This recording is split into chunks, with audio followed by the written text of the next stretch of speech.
आज बीएड प्रथम वर्ष फोर्थ पेपर का मैं टॉपिक पढ़ाऊंगा प्रधानाचार्य शिक्षक के गुण।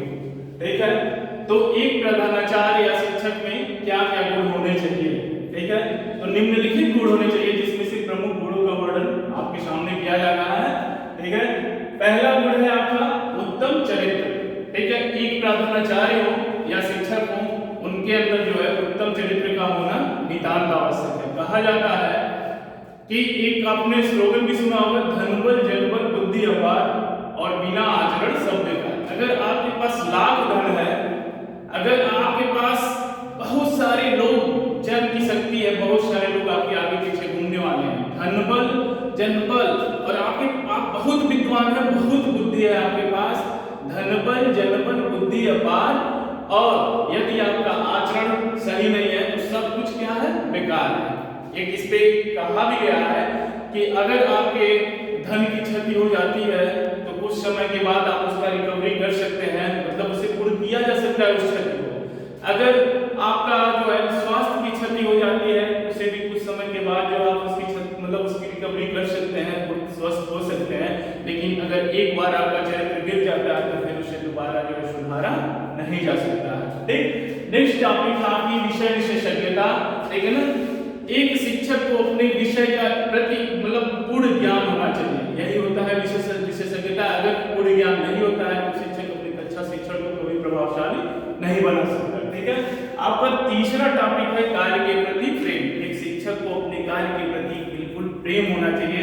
ये नहीं कि किसी के दबाव के कारण, किसी मतलब जैसे एक प्रेशर के कारण जाके हम बच्चों को पढ़ा रहे हैं, किसी तरीके से जाए पढ़ा के सिलेबस पूरा करके चले, ऐसा बिल्कुल नहीं होना चाहिए। शिक्षक को अपने कार्य के प्रति प्रेम होना चाहिए, प्रेम के साथ बच्चों को पढ़ाया जाना चाहिए ताकि बच्चे आसानी से कोई चीज समझ सकें। ठीक है, नेक्स्ट है आपका सहानुभूतिपूर्ण व्यवहार। फोर्थ पॉइंट है आपका सहानुभूतिपूर्ण व्यवहार। एक शिक्षक को जो है बच्चों के साथ सहानुभूतिपूर्ण व्यवहार करना चाहिए। जैसे कि मैं बताता हूँ उदाहरण, जैसे कि अगर मान लीजिए कोई बच्चा विद्यालय में है, एक कक्षा में जो है कमजोर बच्चे भी रहते हैं और तेज बच्चे भी रहते हैं। अगर कमजोर बच्चा कोई प्रश्न पूछता है, एक बार नहीं अगर 4 बार पूछे, 10 बार पूछे, तो हमें उसे जो है उसे समझाना चाहिए, उसे संतुष्ट करके उसे बैठाना चाहिए, ना कि उसे डांट के बैठाना चाहिए। ठीक, नेक्स्ट आपका है, नेक्स्ट पॉइंट आपका है जनरल नॉलेज का ज्ञान। एक शिक्षक को जो है अपने विषय के साथ साथ जो है जनरल नॉलेज, सामान्य ज्ञान की भी जानकारी होनी अति आवश्यक है, क्योंकि बच्चा अगर कहीं से कोई बाहरी प्रश्न पूछता है तो शिक्षक बताने में समर्थ है। ठीक है, नेक्स्ट है आपका प्रभावशाली व्यक्तित्व। एक शिक्षक का व्यक्तित्व जो है प्रभावशाली होनी चाहिए। प्रभावशाली का अर्थ होता है कि अपनी बातों से दूसरों को प्रभावित कर ले, अपने बात व्यवहार बच्चे थोड़ा उसका रिस्पेक्ट करें। ठीक है ना, तो प्रभावशाली व्यक्तित्व अगर नहीं रहता है तो बच्चे पढ़ाई में रुचि भी नहीं लेते हैं। फिर नेक्स्ट है आपका वाणी में ओज। मतलब एक शिक्षक की वाणी में तेज होनी चाहिए, ओज होनी चाहिए, मतलब शिक्षक आपको जो समझाए वो आप उसके पास एकदम स्पष्ट समझ में आए, ऐसा लगे कि हाँ कोई मतलब दमदारी के साथ जो भी आपका प्रस्तुतिकरण होना चाहिए, दमदारी के साथ होना चाहिए, आत्मविश्वास के साथ होना चाहिए। ठीक है, नेक्स्ट आपका है 8वां पॉइंट सकारात्मक दृष्टिकोण। एक शिक्षक को हमेशा सकारात्मक दृष्टिकोण रखनी चाहिए। अगर वो सकारात्मक दृष्टिकोण रखेगा तो बच्चों के ऊपर उसका सकारात्मक प्रभाव पड़ेगा। जैसे बच्चों को हमेशा इतनी मतलब इस समय बहुत कड़ी प्रतिस्पर्धा है और बहुत ज्यादा शिक्षित बेरोजगारी है, लेकिन बच्चों को हमेशा ये बताना चाहिए कि आप लोग पढ़ेंगे निश्चित सफल होंगे, और सफल होते भी हैं। उसमें तो कुछ बच्चे आगे निकलते ही हैं। ठीक है ना, तो हमेशा बच्चों के प्रति, बच्चों को सकारात्मक, बच्चों के अंदर सकारात्मक दृष्टिकोण का विकास किया जाना चाहिए कि आप पढ़ रहे हैं तो निश्चित है सफल होंगी, निश्चित है बहुत आगे जाएंगे आप लोग। ठीक है, नेक्स्ट है आपका, नेक्स्ट है निष्पक्षता। ठीक है, एक शिक्षक को बच्चों के साथ एकदम निष्पक्ष भाव से रहना चाहिए, किसी भी जात पात, ठीक है ना, अपने पराये का भेदभाव नहीं करना चाहिए। हमारे एक कक्षा में पढ़ने वाले बच्चे जितने भी अभ्यर्थी हो, एक शिक्षक के लिए समान होने चाहिए। ठीक है, आपका नेक्स्ट पॉइंट है स्पष्टता। एक शिक्षक को जो भी, एक शिक्षक हो या प्रधानाचार्य हो, उस जो भी बात आप लोगों से कहे स्पष्ट कहे, जो भी पढ़ाए स्पष्ट कहे। स्पष्टता एक शिक्षक या प्रधानाचार्य का बहुत बड़ा गुण होता है। नेक्स्ट है आपका मनोवैज्ञानिक दृष्टिकोण। एक शिक्षक के अंदर जो मनोवैज्ञानिक दृष्टिकोण होनी चाहिए। जैसे एक कक्षा में पढ़ने वाला, एक कक्षा में पढ़ने वाले सभी बालक क्या होते हैं, सभी बालक समान नहीं होते। कोई मंद बुद्धि का होता है, कोई जो है प्रतिभाशाली होता है, कोई सामान्य होता है, कोई समस्यात्मक बालक होता है, कोई विकलांग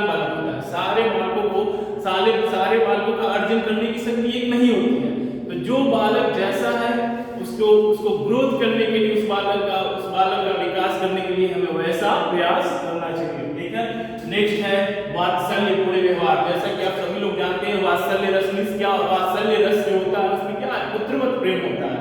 ठीक है ना, तो वैसे ही वात्सल्य रस से ही वात्सल्य पूर्ण व्यवहार बना है। एक शिक्षक को छात्रों के साथ अपने बच्चों जैसा व्यवहार करना चाहिए, पुत्रवत और पुत्री जैसा प्रेम करना चाहिए। ठीक है, नेक्स्ट है कर्तव्यनिष्ठ। एक शिक्षक को अपने कार्य के प्रति बिल्कुल कर्तव्यनिष्ठ होना चाहिए। जो भी हो उसे बिल्कुल अपने कार्य के प्रति तैयार रहना चाहिए करने के लिए। कोई भी कार्य एक शिक्षक का जो है जिम्मेदारी है उसके प्रति, उस जिम्मेदारी के प्रति उसे तत्पर रहना चाहिए। ठीक है, फिर है कुशल नेतृत्व करता। एक शिक्षक को कुशल नेतृत्व करता भी होना चाहिए। जैसे कुशल नेतृत्व नेता क्या करते हैं, नेता का कार्य होता है ना, नेता समाज का अग्रणी सदस्य होता है। ठीक है ना, नेता आगे आगे चलता है, जनता उनके साथ चलती है। तो इसी तरीके से एक शिक्षक को भी कुशल नेतृत्व करता, मतलब कि क्योंकि वो सबसे आगे रहने वाला व्यक्ति है, तो बच्चों को कुशल नेतृत्व करता हो ऐसा एक शिक्षक के अंदर गुण होना चाहिए। नेक्स्ट है 15वां, एक शिक्षक को हमेशा उत्साही स्वभाव से होना चाहिए, हमेशा खुश रहने वाला। ये नहीं कि मैं शिक्षक अगर क्रोधी स्वभाव का होता है तो क्लास में आते ही बच्चे आधा डर जाते हैं, आधे से अधिक बच्चे वैसे डर जाते हैं, शिक्षक सर से कुछ क्वेश्चन पूछेंगे तो सर डांट देंगे, डर जाएंगे। तो ऐसा नहीं होना चाहिए, शिक्षक को हमेशा खुश रहना चाहिए। ये हुआ आपका 15वां पॉइंट, उत्साही प्रवीण। और सबसे लास्ट पॉइंट आपका जो है संबंध स्थापित करने का गुण। एक शिक्षक को जो है, एक शिक्षक के अंदर संबंध स्थापित करने का गुण होना चाहिए। संबंध किसके साथ, समाज के साथ संबंध स्थापित करने का गुण। ठीक है, अभिभावक के साथ जो हमारे बच्चे हैं उनके माता पिता के साथ भी उनका अच्छा संबंध होना चाहिए, ताकि मैं यहाँ से पढ़ने वाले बच्चों का रिपोर्ट उनको दे सकूं, उनका रिपोर्ट ले सकूं। छात्रों के साथ उनका उत्तम संबंध होना चाहिए। जो छात्र पढ़ते हैं उनके साथ भी एक शिक्षक का संबंध उत्तम होना चाहिए।